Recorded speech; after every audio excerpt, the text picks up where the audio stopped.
নমস্কার সুধী দর্শকবৃন্দ, আশা করি আপনারা ভালো আছেন। আমাদের সঙ্গে ডাক্তারবাবু অনুষ্ঠান আগে যেগুলো হয়েছে আশা করবো আপনারা দেখেছেন। কেমন লাগছে আপনাদের সেগুলো জানাবেন, অবশ্যই মন্তব্য করবেন। আমাদের যে অনুষ্ঠানটাই দেখবেন সেখানে যদি মন্তব্য আমরা পাই তাহলে আমরা বুঝতে পারবো আমাদের পছন্দ কিরকম বা কি চাইছেন, সেটা থেকে কিভাবে উপকৃত হচ্ছেন। যথারীতি আজকে আবার চলে এসেছি এক মঙ্গলবার সঙ্গে ডাক্তারবাবুকে দিয়ে। আজকে যাকে কাছে পেয়েছি তিনি খুবই পরিচিত নাম, বর্তমানে একটা সময় খুব পরিচিত ছিলেন, আজকেও তিনি সেই পূর্ণচাল হাতে বারের মতো আর কি ব্যাপার। তার নামটাই যথেষ্ট, আপনারা হয়তো অনেকেই চেনেন তাকে। আমরা প্রত্যেকেই তার কাছে একটা সময় হয়তো আমাদের থেকে একটু বড় যারা তার সেবা হয়তো আমরা পেয়েছি, তার চিকিৎসা পেয়েছি। নামটা বললে আমাদের আরো পরিচিত হয়ে যাবে ব্যাপারটা। এখন তিনি সামনে বসে রয়েছেন আমাদের আজকে সঙ্গে ডাক্তারবাবু অনুষ্ঠানে, তিনি ডাক্তার অশোক মজুমদার।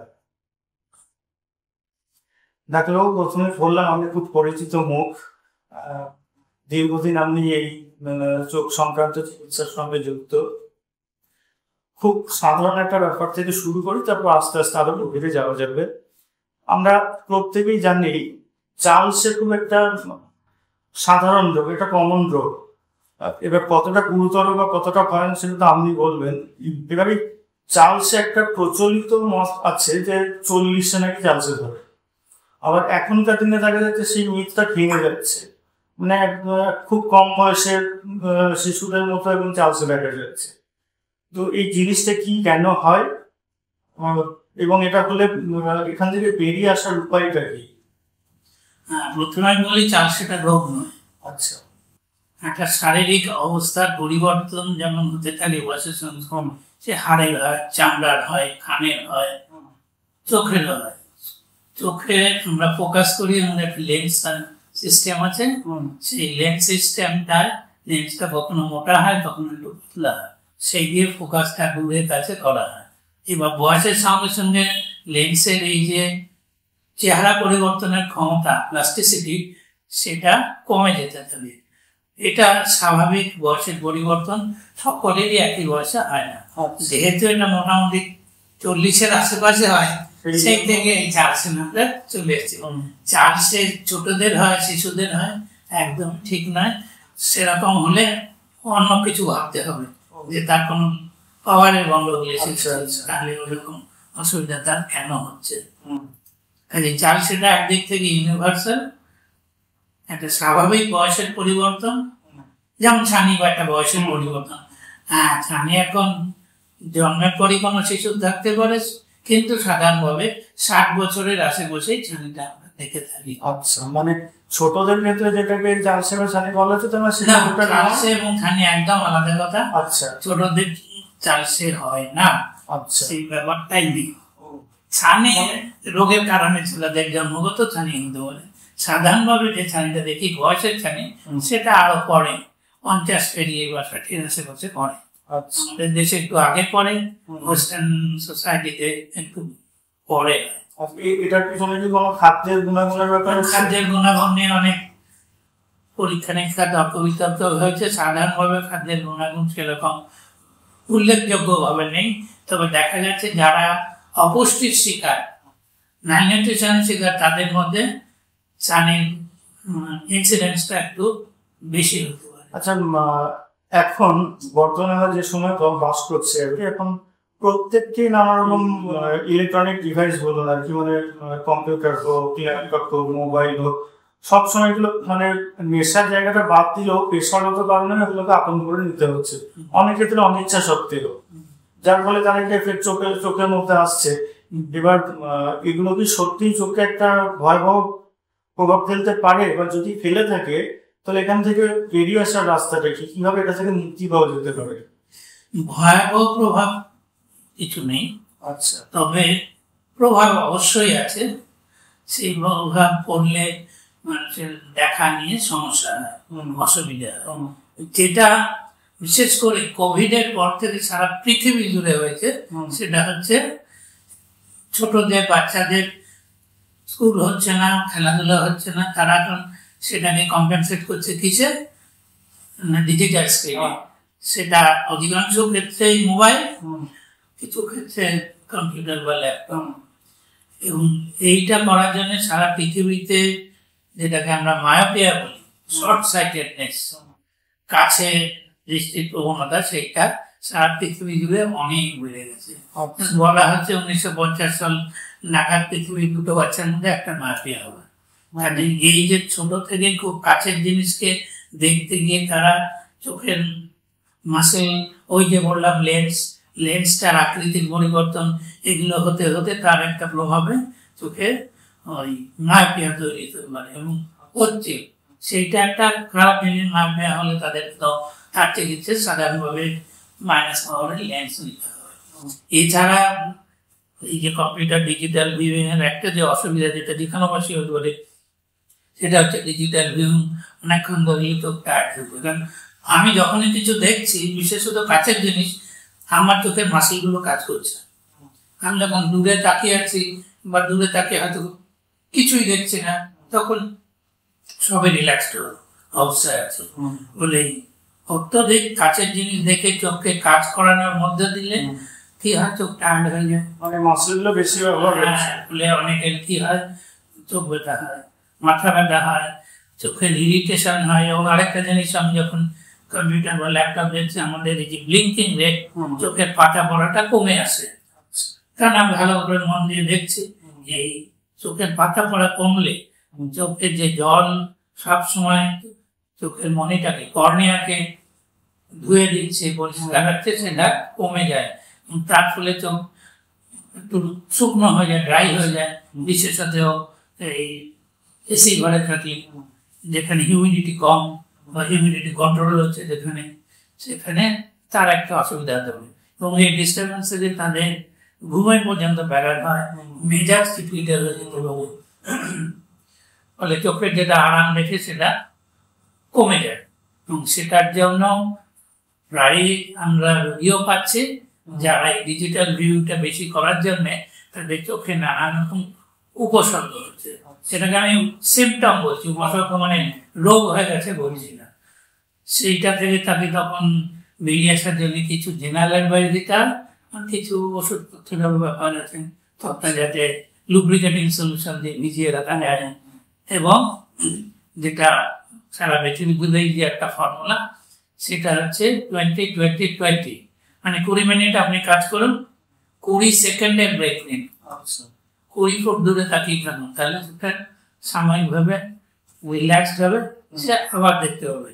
এই 20 মিনিট কি আর ঘড়ি ধরে গুনে গুনে হয়? আমি বলি যে ফ্রিকোয়েন্ট ব্রেকআপ নেই।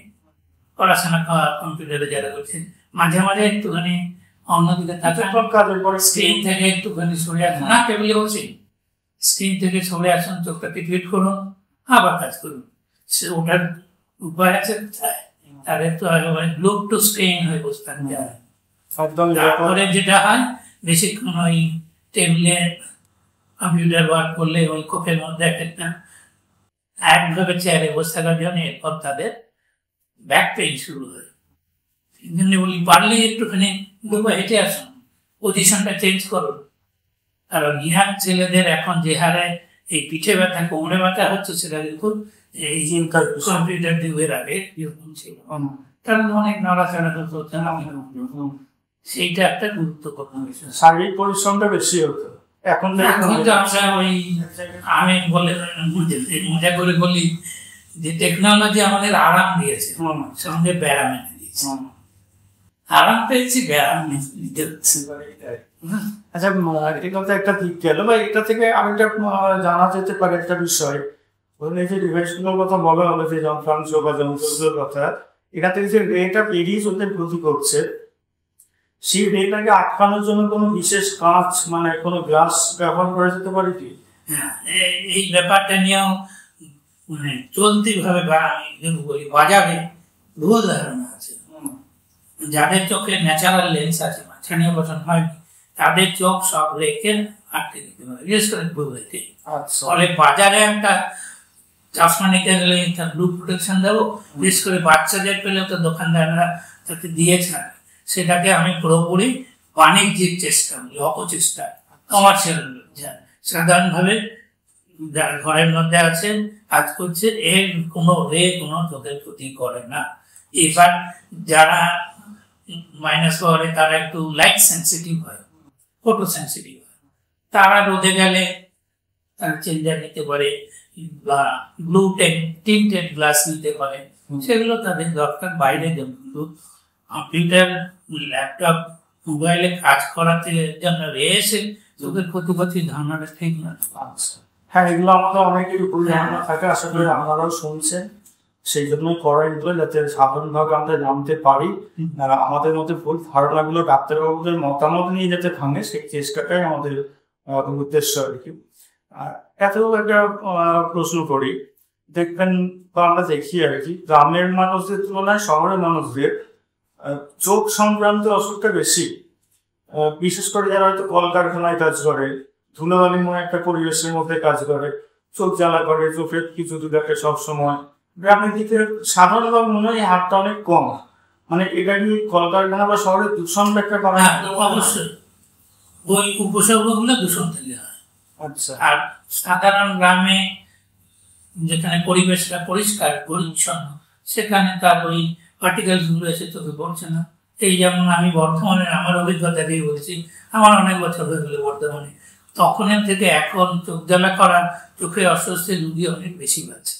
আমার নিজে যেমন কলকাতা শহরে ঢুকলেই একটা অস্বস্তি শুরু হয়, এয়ারে এত পলিউটেড পার্টিকেলস।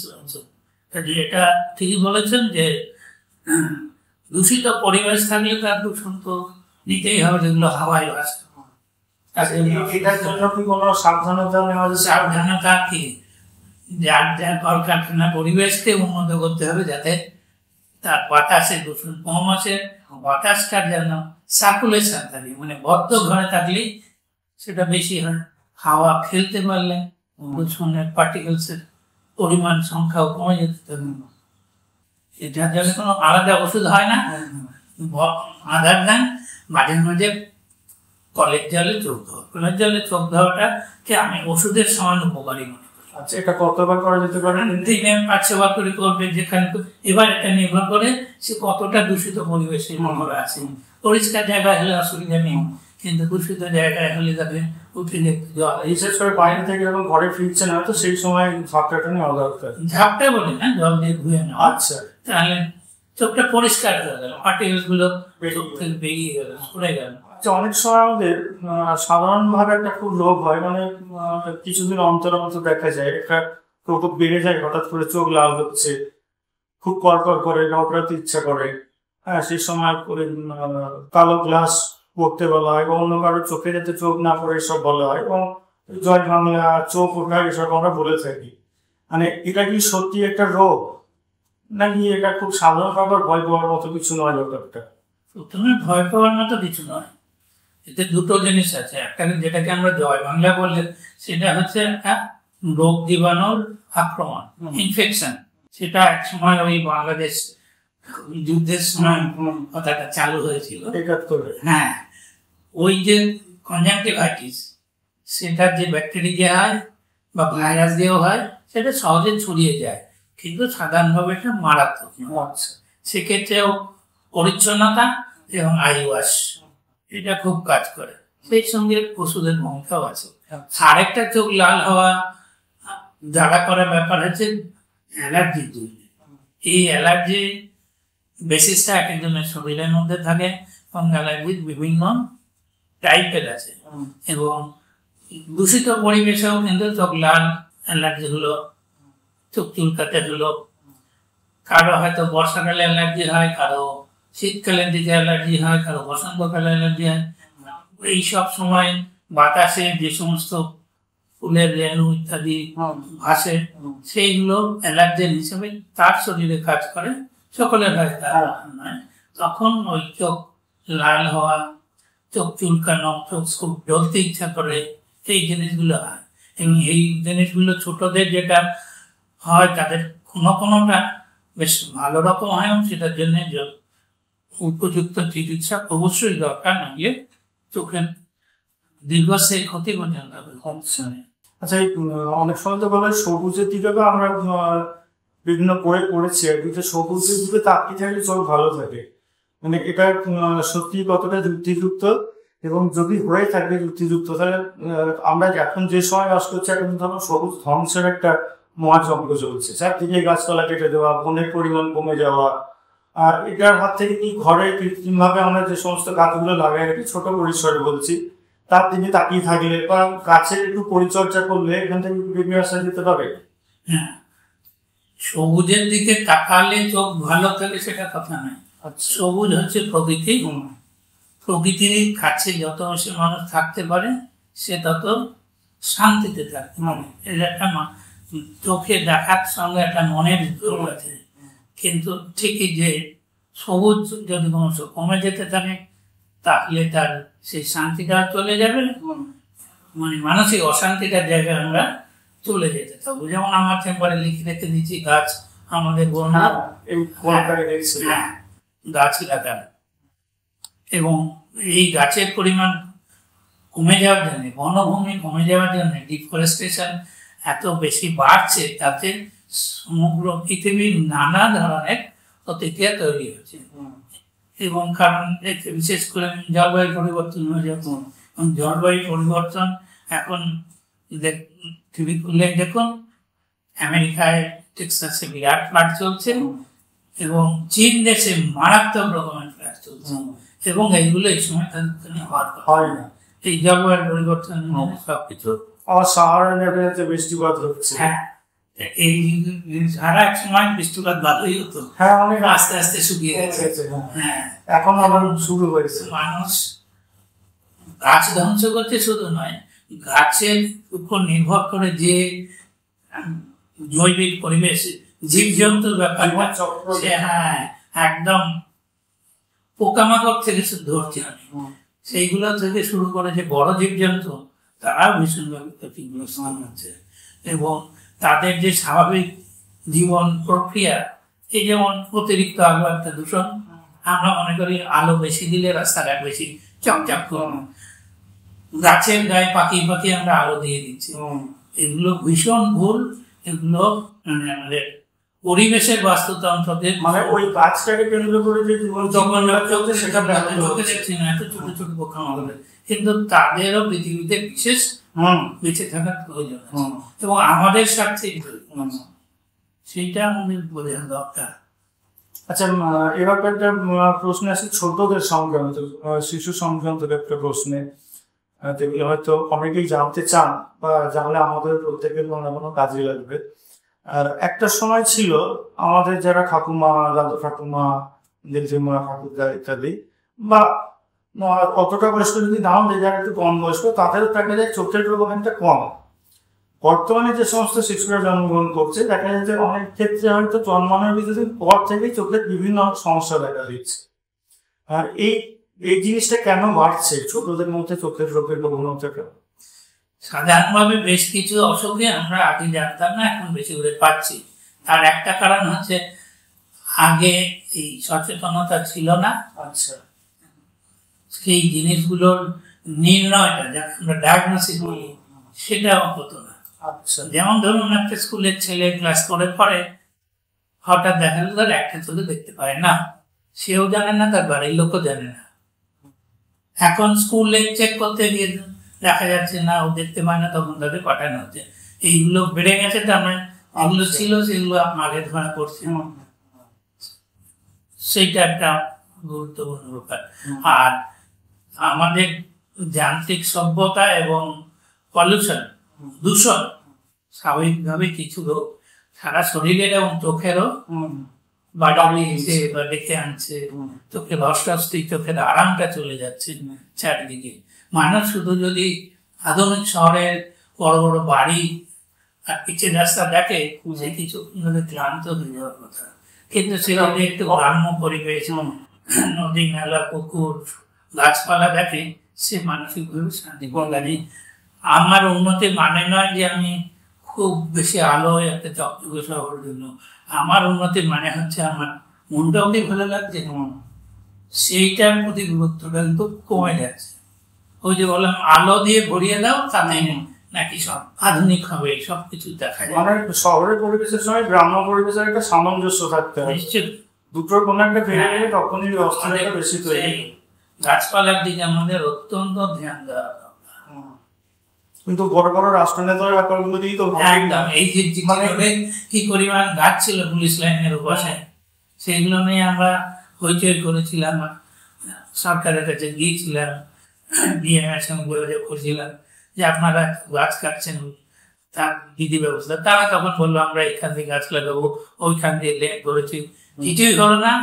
একদল কাঠ ব্যবসায়ী বা গাছ চোর গাছগুলো কেটে নিয়ে গিয়ে বিক্রি করে দিল, সরকার কিছু দিল কিনা কেউ জানে না, কিন্তু ওই জায়গাটার যে মাধুর্যটা ছিল ওইখানে যাওয়ার সময় সেটা নষ্ট হয়ে গেল। না, এই প্রসঙ্গে একটা আশার কথা শুনিয়ে রাখি, রাষ্ট্রনেতারা যদি অস্ত্র বিক্রি করতে গেছিল গাছের চারা বিক্রি করার থেকে, কিন্তু আমাদের এখানে যেমন বর্ধমান শহরকে কেন্দ্র করে গাছ গ্রুপ বলে একটা গ্রুপ আছে, এরকম বিভিন্ন, আপনি হয়তো জানবেন, এবং বিভিন্ন দেশের বিভিন্ন রাজ্যেও সেগুলো থাকতে পারে। এরকম ছোট ছোট অনেক গোষ্ঠী গ্রুপ দল হয়তো কাজ করছে গাছকে নিয়ে, পরিবেশকে নিয়ে। এনারা যতটা সক্রিয় হবেন আমাদের পরিবেশের জন্য আমাদের প্রতি ততটাই ভালো। আচ্ছা, এবার বলি, যদি ধরুন একজন সদ্যজাত কোনো একটা বাচ্চা, তার যদি চোখে কোনো সমস্যা থেকে থাকে, সেটা মা বাবার বোঝা সম্ভব নয় বা সে বলতেও পারছে না, সেই ক্ষেত্রে সেটা বোঝা সম্ভব কিভাবে? যে কোনো বাচ্চার জন্মের পরে তার যে অ্যাটেন্ডেন্ট ডাক্তার, সাধারণভাবে শিশু শুরু করা, তারা পুরো শরীরটা একবার দেখে নেয়। হ্যাঁ, 5টা আঙুল আছে কিনা, হাত চামটা বাড়িতে আছে কিনা, ঠিক জায়গায় আছে কিনা, তার পায়খানা বেরোচ্ছে রাস্তা পরিষ্কার আছে কিনা, তার চোখ হাত করে পুতুল দুটো ঠিক মতো দেখা যাচ্ছে কিনা, এইগুলো সে জেনারেল ভাবে দেখে নেয়। তারপর তার কোথাও সন্দেহ হলে সে তখন সেই অনুযায়ী বলে যায় যে এই ডাক্তারকে দেখান বা কিছুদিন বাদে আর একবার দেখে নিন। সাধারণভাবে সব বাচ্চাই একটু বড় হওয়ার পর যখন একটু বোঝে বা অক্ষর জ্ঞান হয়, তখন তার একবার আই চেক আপ করাটা খুব দরকার। সে 4-5 বছর নয়, এখন তো 2.5 বছর স্কুলে পাঠিয়ে।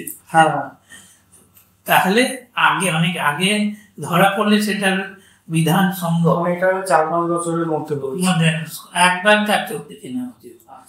কোনো সন্দেহ না হলেও, সন্দেহ হলে তো 1 মাসে দেখাতে হবে, 1 বছরে দেখাতে হবে। হ্যাঁ, একটা চোখ ছোট লাগছে, একটা চোখ ঘোলাটে লাগছে। বাচ্চাদের চোখে তো ক্যান্সার টিউমার হয়, চোখে মনিটা ঘোলাটে লাগে, ছোটদেরই হয়, ওই 1.5-2 বছরের মধ্যেই হয়। কাজে সেই দিকে তাকিয়ে যদি মনে হয় এটা তো অন্যরকম লাগছে না, তখনই গেলে তার উপকার অনেক বেশি। আর এত বড় করে নিয়ে গেলে সংশয়। আচ্ছা, ছোটদের যাতে চোখে বর্তমান সময়ের যে প্রভাবগুলো আমরা একটু আগে আলোচনা করছিলাম, সেইগুলো যাতে কম বয়স থেকেই না চলে আসে, এর জন্য একজন অভিভাবক বা অভিভাবিকার কি বিষয়ে গুরুত্ব দেওয়া দরকার, বা তার ছেলে বা মেয়ের দিকে কোন কোন ক্ষেত্রে নজর দেওয়া দরকার বলে মনে করেন? স্বাভাবিকভাবে তার দেখাটা ঠিক আছে কিনা, তার পড়াশোনায় কোনো কষ্ট হচ্ছে না, স্কুলে গিয়ে সে বোর্ডের লেখাগুলো সব পড়তে পারছে না, নাকি সব বুঝছে না, পাশের ছেলের থেকে ঢুকে প্রায় পাই, সে নিজের থেকে বলে না, পাশের থেকে ঢুকে আসে, ওদের দেখে ওদের দেখবো না। কখনো হয়তো স্কুল টিচাররাই খেয়াল করে বললে বাচ্চাদের দেখবেন তো, এই জিনিসগুলো আমাদের একটুখানি ধ্যান রাখা দরকার যে আমার বাচ্চা সবকিছু দেখছে কিনা। আমি যেমন জিজ্ঞেস করি এই বাচ্চা চারদিক তাকায়, পাখি বসিয়ে দেখে, এগুলো বাড়ি গেলে তাকায়, দেখতে পায়। এগুলো দিয়ে আমরা যে বাচ্চা পড়তে লিখতে শেখেনি, তাদের অনুমানটা এইভাবে করতে হয় যে কোনো একটা কিছু নড়ছে, ওই দিকে তাকালো দিন, ঘরে কেউ ঢুকেছে সেই দিকে চোখ থাকবে না, চেনা লোক দেখে মুখে একটু হাসি এলো কিনা, এগুলোতে বোঝা যায় যে না বাচ্চাদের ওই ছোট প্রোগ্রেসটা ঠিক হচ্ছে, সন্দেহ হলেই তখন দেখাচ্ছে। আচ্ছা, ধরুন কথা বলছি, চোখের কোনো সমস্যা আছে, আমরা হয়তো ঠিক বুঝতে পারছি না, তখন শুরু হচ্ছে আর কি কথা বলছি যে দূরের লেখা হয়তো দেখতে পাচ্ছি না, বা চোখের কিছু একটা সমস্যা আছে আমি বুঝতে পারছি না, এটা লক্ষণগুলো কি হতে পারে? মানে মাথায় যন্ত্রণা বা চোখের যন্ত্রণা এরকম কিছু কি হতে পারে যেখানে থেকে ধারণাটা আসবে যে না চোখের কোনো সমস্যা হচ্ছে? বয়সের একটা বাচ্চা যখন পড়াশোনার মধ্যে যায়নি, তার মাথা যন্ত্রণা হবে না, দেখতে ভালো না পেলেও।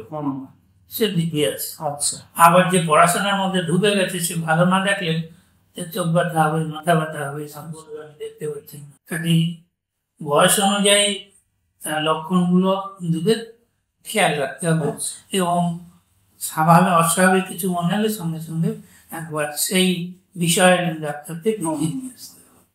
কিছু আছে কি বাচ্চা? আচ্ছা, অনেকক্ষণ আমরা চিকিৎসার বিষয় আলোচনার মধ্যে রয়েছি, এবার একটু বাইরে বেরোনোর চেষ্টা করি। আপনার শখ কি বাইরে? আমার তো বেশ কিছু ধরনের শখ আছে। সর্বপ্রথম হচ্ছে ট্রাভেল।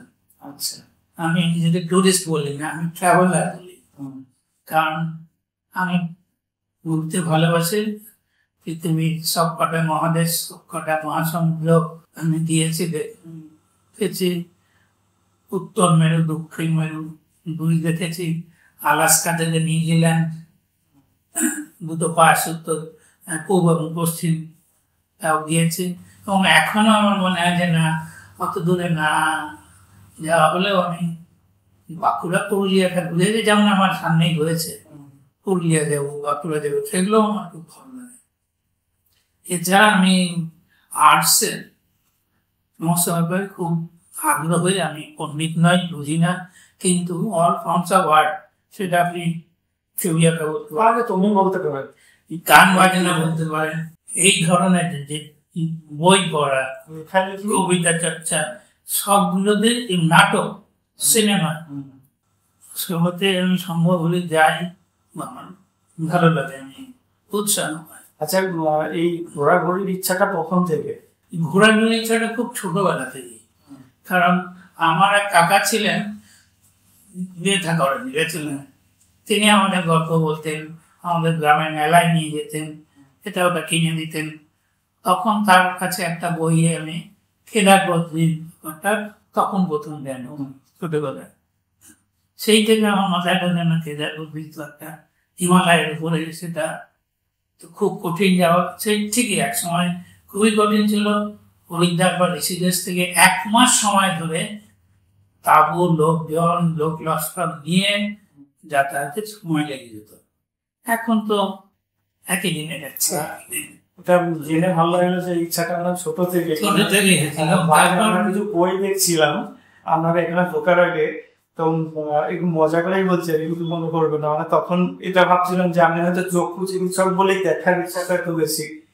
না, সেটা চক্ষু চিকিৎসক বলে নয়, যে কোনো মানুষেরই এই ধরনের আগ্রহ, ইচ্ছা থাকতে পারে। অবশ্য এক একজনের এক এক, কেউ হয়তো প্রচন্ড বাগান করে। আমার ছাদে ছোট একটা বাগান আছে, আমি সেটা দেখভাল করি, খেয়াল রাখি, কি ফুল কবে ফুটলো দেখি। এইগুলো হচ্ছে তার ব্যক্তির আগ্রহ এবং ইচ্ছার উপর নির্ভর করে। আমার তো একটা বই আমি দেখছিলাম, ওখান থেকে আমার দুটো বিষয় জানতে খুব ইচ্ছা করছে। একটা লেখা বলে শিরোনাম দেখলাম, এশিয়ার মধ্যে এক টুকরো ইউরোপ, ইস্তানবুল এরকম কিছু। আমার এশিয়া মহাদেশে এক টুকরো ইউরোপ, ইস্তানবুল।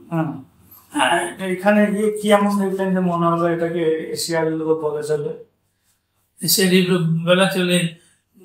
মানুষজনের জামা কাপড়, চেহারা, কালচার, ইউরোপের কালচার এশিয়ার কিন্তু অনেক তফাৎ। এই ইস্তানবুলকে আমার পুরো একটা ওয়েস্টার্ন সিটি মনে হয়। আচ্ছা, আমি যে এশিয়াতে আছে সেটা মনে হচ্ছে, সেই জন্য। আচ্ছা, আর ইস্তানবুলের পজিশনটাও অদ্ভুত, যে এশিয়াতেও আছে, ইউরোপেও কিন্তু আছে। আচ্ছা, আরেকটা লেখা আমি দেখছিলাম, আমি কেদার নিয়ে কিছু একটা ছিল, আমাদের কেদার ভূখণ্ডে আমার যাত্রা এরকম কিছু, মানে কেদার গিয়েছিলেন কি পার্বত্য যে সৌন্দর্য সেটাকে উপলব্ধি করতে, নাকি ঈশ্বরের প্রতি একটা টান থেকেও সেখানে যাওয়া? আচ্ছা, আমি 4 বার কেদার গিয়েছি। আচ্ছা, প্রতিবারই আমি হেঁটে হেঁটে নিয়েছি।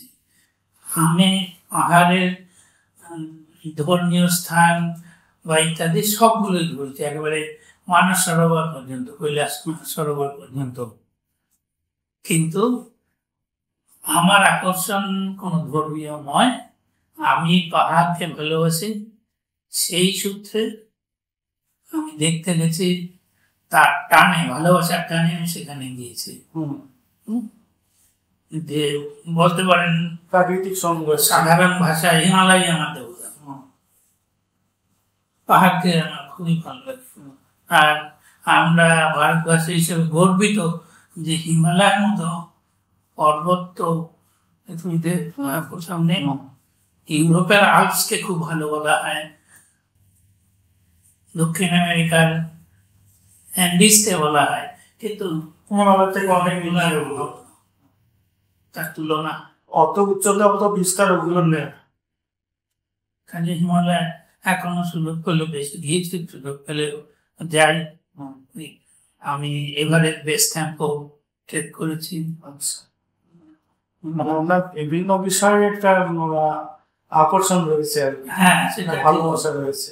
প্রাকৃতিক ব্যাপারটা এবং শিল্প সম্বন্ধের ব্যাপারে আমার একটা ভেতরের আগ্রহ আকর্ষণ আছে। আচ্ছা, ডাক্তার এবার শেষ করবো আর কয়েকটা বিষয়। এই ডায়াবেটিস, বর্তমানে ডায়াবেটিস থেকে দেখা যায় অনেক সময় চোখ আক্রান্ত হয়, আর গ্লুকোমা এরকম একটা বিপজ্জনক বিষয়। এই দুটো সম্পর্কে সাধারণ মানুষ কিভাবে সচেতন হতে পারে যদি তাদেরকে একটু বলেন। হ্যাঁ, ঠিকই। ডায়াবেটিস সম্বন্ধে প্রতিটা মানুষের একটু সচেতন হওয়া দরকার। মানে শিক্ষিতদেরও বলছি আমি অনেক শিক্ষিত ডাক্তারকেও দেখেছি। আমি তাকে বলেছি যে দাদা আপনার এত ডায়াবেটিস, আপনি খাওয়া দাওয়া করছেন? ও কিছু না কিছু না ঠিক করে ফেলল। তিনি যত প্রয়াত হয় নামটা স্বাভাবিকভাবে বলবো না। ডায়াবেটিক এমন একটা অসুখ, ডায়াবেটিস পা থেকে মাথা পর্যন্ত কাউকে বাদ দেয় না। এবং আমাদের ভারতবর্ষে ডায়াবেটিস ক্রমশ বেড়ে চলেছে এবং বলা হচ্ছে যে 50 সাল নাগাদ ভারতবর্ষ পৃথিবীর ডায়াবেটিক ক্যাপিটাল হয়ে যাবে। কারণ আমরা ওই যে বললাম আরাম এনেছি, সেই সঙ্গে ব্যায়াম এনেছি। আমরা শারীরিক পরিশ্রম থেকে খানিকটা সরে এসছি, সেটা একটু নিচে চোখে দেখি। আমি হেঁটে বাজার যাবো, হলো কি ডাক্তারবাবু আপনি হেঁটে কেন? হেঁটে যাওয়াটা আমার অপরাধ, আমার হেঁটেই যাওয়া উচিত। মানে একটা ডিসিশন দিতে যাবে কি ডাক্তার? তা ডায়াবেটিসকে সবসময় দেখভাল না করলে, কন্ট্রোলে না রাখলে সেটা শরীরের পক্ষে ভীষণ ক্ষতিকারক। এবং ডায়াবেটিসের মজা হচ্ছে আমার ব্লাড সুগারকে হলেও 110, কোনো চিন্তা নেই। আমি বলবো না আমার কত বছর ধরে ডায়াবেটিস আছে বলুন। সেটা যদি বলে আমার 15 বছর ধরে আছে, আমি বলবো আপনি সাবধান হন। ডায়াবেটিসের ক্ষতিকারক শুধু সুগারের মাত্রার উপর নির্ভর করে না, নির্ভর করছে সে কতদিন ধরে ডায়াবেটিসে ভুগছে। কারণ তার শরীরে যতই ওষুধ খেয়ে সে কন্ট্রোলে রাখুক, শরীরের কিন্তু প্রতিক্রিয়া চলছে। যত বেশি দিন ধরে থাকবে তত তার সমস্যার সম্ভাবনা বেশি। এবং ডায়াবেটিস খুব ইম্পর্টেন্ট কতগুলো শরীরের অংশ ধরে। একটা হচ্ছে চোখ, যার জন্য প্রত্যেক ডায়াবেটিকের বছরে একবার চোখে দেখানো হচ্ছে, তার কোনো হয়তো অসুবিধা নেই। এটা আমাদের সব ডাক্তাররাও বলে না ডায়াবেটিস ওষুধ লিখছেন, এই যে কন্ট্রোলে আছে। কিন্তু যারা একটু উপরের দিকে ভালো চিকিৎসা করেন তারা বলেন চোখের রিপোর্টটা নিয়ে আসবে। আমি দেখি কলকাতার কয়েকজন তারা এইভাবে চায় চোখের রিপোর্টটা। চোখ ধরে, হার্ট ধরে, এবং বললে অবাক হবেন যে ডায়াবেটিস ইটসেলফ একটা হার্টের অসুখ। আচ্ছা, ইটসেলফ। এবং অধিকাংশ ডায়াবেটিস কিসে মারা যায়? হার্টজনিত কারণে, হার্টের। কাজে একজন ধরুন লোকের ডায়াবেটিস আছে আর একজনের নেই, যার ডায়াবেটিস আছে তাকে আমি বলবো হার্টের রোগী, কিছু না হলেও হার্টের। নেক্সট হচ্ছে কিডনি ধরবে, কিডনি খারাপ হতে শুরু করবে। তারপরে এখন মানুষ বেঁচে থাকছে ডায়ালিসিসের ঠিকায়, 500-600 ডায়ালিসিস করে সেটি বেঁচে থাকে, তার যদি খরচ করার সামর্থ্য থাকে। যদি ডায়াবেটিস এই ভাইটাল জিনিস বুঝতে পারেন, ডায়াবেটিস নার্ভকে ধরে, নার্ভ পেন, নিউরোপ্যাথি ডায়াবেটিসের একটা কমন ব্যাপার। বলে ডায়াবেটিস সম্বন্ধে আমার সুগারটা ঠিক আছে এনাফ নয়, আমার সুগার টার্নার ঠিক আছে জেনে আমি একদিন 300, পরের দিন 150, না ওটা কেন ভালো। ধারাবাহিকভাবে ভালো থাকে। ভালো থাকতে হবে। আজকে একটু আর 4টে রসগোল্লা খেয়ে নিলাম, কালকে আরেকটা ট্যাবলেট বেশি খেয়ে নেবো, এটা খুব ভুল ধারণা। শরীরকে ভালো রাখতে গেলে তার ধারাবাহিক যেভাবে গ্লুকোমা সংক্রমণ, গ্লুকোমা একটা খুব ইম্পর্টেন্ট জিনিস, এই জন্য বলছি এটা বয়স্কদেরই হয়। গ্লুকোমার জন্ম থেকেও থাকতে পারে, সেটা অন্য জটিল ব্যাপার, অন্যদের যাচ্ছি না, কিন্তু গ্লুকোমা সম্বন্ধেও আমাদের একটা অবহেলা আছে, বিশেষ করে ভারতবর্ষে গ্লুকোমা রোগের ইনসিডেন্সটা অনেক বেশি এবং অধিকাংশ ক্ষেত্রে সেটা নির্ণয় হয়নি, এই অবস্থায় রয়েছে।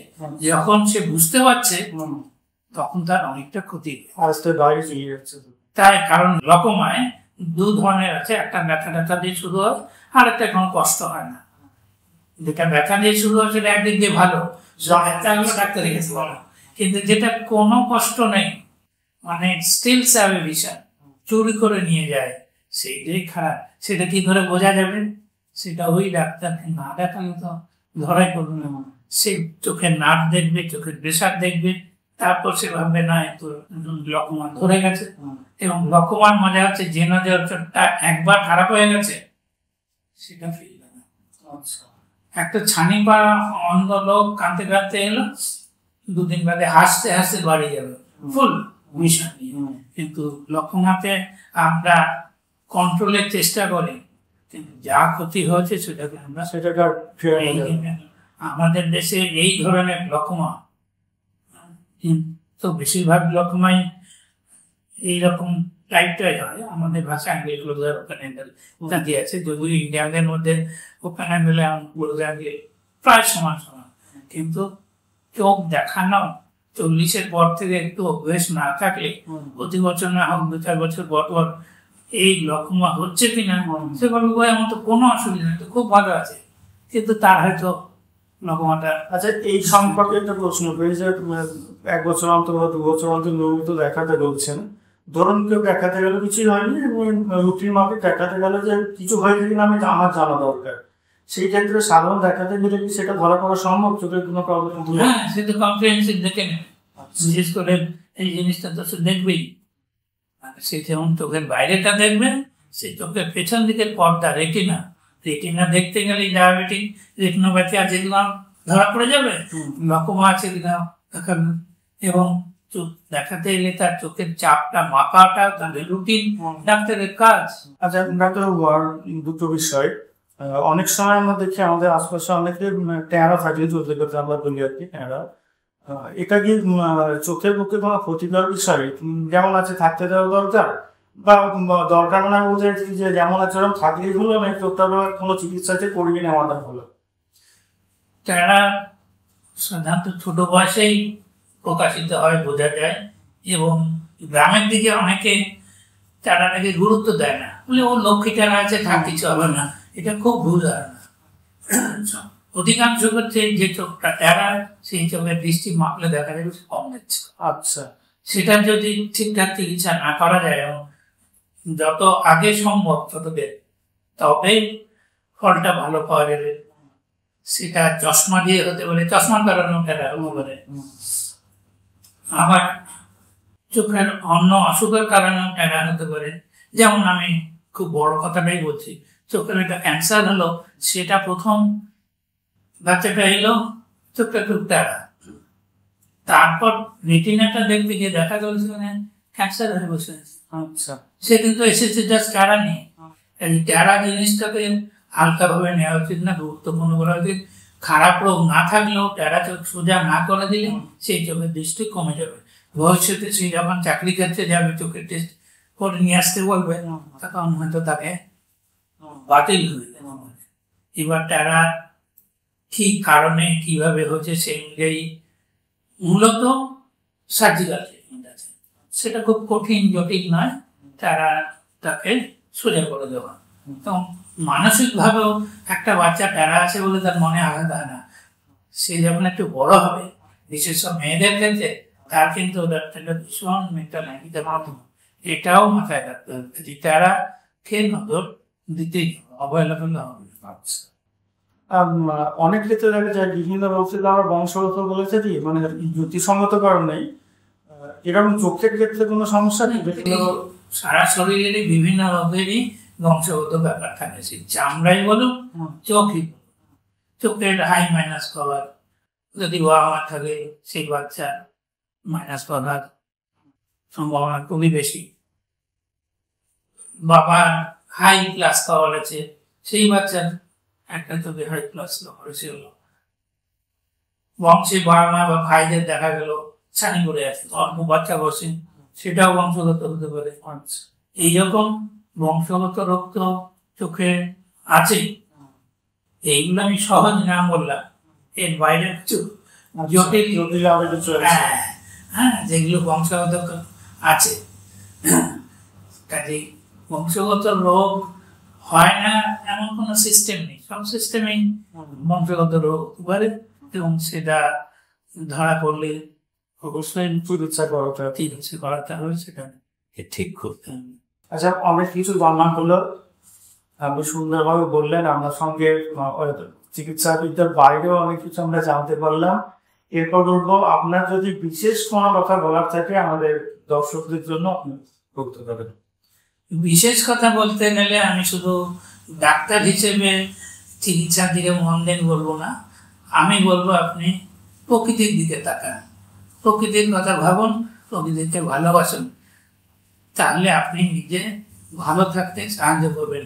কারণ ভালো থাকা শুধু আমার এই 4-5টা রোগ নেই তা নয়, ভালো থাকাটা হচ্ছে আমার মনের তৃপ্তি আছে কিনা, মানসিকভাবে আমি ভালো আছি কিনা, সেইটা পেতে গেলে কিন্তু ওই ক্যাপসুল ট্যাবলেট ইঞ্জেকশনের বাইরে দৃষ্টিটা প্রসারিত করতে হবে, এবং প্রকৃতি জগৎ, প্রকৃতি পাঠ, প্রকৃতিকে দেখা, সেইটাও করতে হবে। আমি মাঝে মাঝে বলি, আমার একটা প্র্যাকটিস হচ্ছে ডুইং নাথিং স্পেন্ডিং টাইম। তার মানে আমি আমার ছাদের চেয়ারে বসে থেকে সকালবেলা ওই আকাশের দিকে তাকিয়ে দেখি, পাখি উড়ে যাচ্ছে, মেঘ ঘুরছে, বিভিন্ন ধরনের পাখি আসে, তারা আমার যদি জল দেওয়া থাকে জলটা খেতে আসে। ফলে এই যে প্রকৃতিকে দেখা, গাছপালা, এটা মানুষকে ভেতর থেকে একটা শান্তি দিতে পারে, যেটা ওই লোকের কাছে, ওই ডাক্তারের কাছে গিয়ে সুগারটা নর্মাল হয়ে গেছে। সুগার নর্মাল হওয়া কিন্তু সবখানে আমার মনের শান্তিটা, আনন্দটা আনতে পারলে তবে আমি ভালো আছি। খুব ভালো লাগলো ডাক্তারবাবু, ভালো থাকবেন, আমাদের জন্য ভালো থাকবেন, বর্ধমানের জন্য ভালো থাকবেন। নমস্কার। আপনারা শুনলেন, আশা করি আপনাদের কাজে লাগবে। আরো সবাই যেমন বলে থাকেন আর কি, আমরা সেরকম কমেন্ট করতে, শেয়ার বা লাইক করতে বলবো না। আপনাদের যদি ভালো লেগে থাকে, আমরা জানি আপনারা ওগুলো নিজে থেকেই করবেন, তাই আলাদা করে করার অনুরোধ করছি না। এতক্ষণ আমি সঙ্গে ছিলাম সুকান্ত প্রামাণিক।